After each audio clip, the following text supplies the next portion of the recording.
decade ago. And I know I am not alone.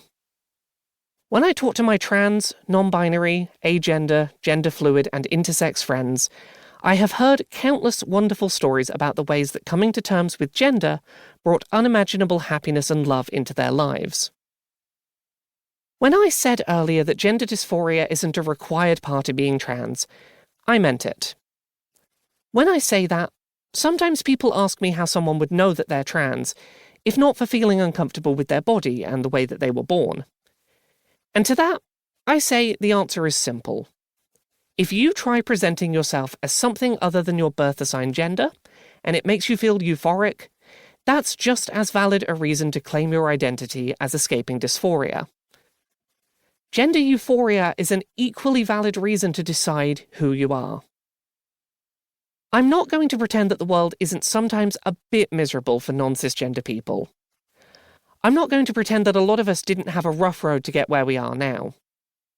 But this book isn't about that. This book is about gender euphoria. This book is about people doing small actions and grand gestures that made them feel radiantly themselves and wonderfully at peace. This book is about stories of transition as euphoria. So, before we go any further, who am I? Well, my name is Laura Kate Dale.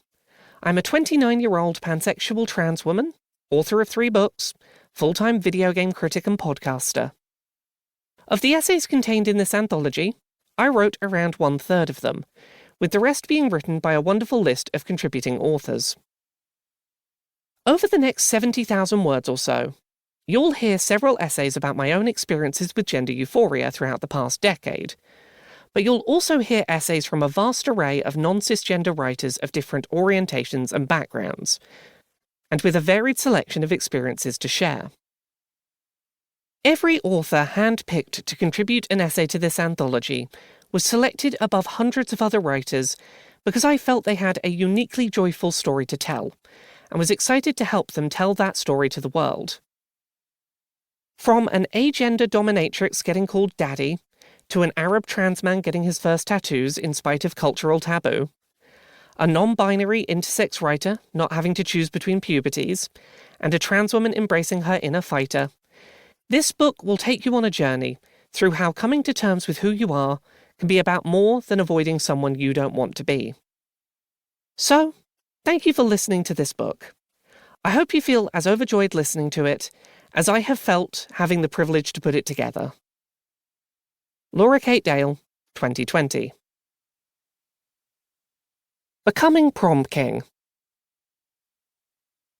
How my classmates showed their support for my transition. Oliver Jones, 18, a transgender man from England. Trans people can often get swept up into the mindset that until you've completed your transition, socially, medically, legally, your life is on hold. You are forever waiting for things to fall into place. I came out as a trans boy to my family and peers at school when I was 13 years old. A few months before, my teachers were so concerned about my behaviour at school that they recommended I see the on-site counsellor. I was refusing to take part in class, getting into fights with other kids, having screaming matches with my teachers. I hated everything, and I didn't care if my grades dropped or I got kicked out. Something was wrong, but I couldn't pinpoint what it was. I just felt angry with the world. I explained this to the school therapist. I did not expect her to tell me that she suspected I might have gender dysphoria. I had no idea what being that meant. But when it was explained to me, I knew I fit the description. I was the textbook trans guy. I refused to wear dresses. I begged my mum to let me have short hair and buy clothes from the boys' section. I only played with the boys at school, and I wanted nothing to do with the girls. I spent my free time playing video games, football, skateboarding, and running around outside. When my poor behaviour at school was called out by teachers and counsellors, I told them I wished I was a boy. That was the only explanation I could give. In hindsight, To keep listening to this audiobook, I've left you a link in the description so you can do it, at no cost thanks to Audible's 30-day free trial.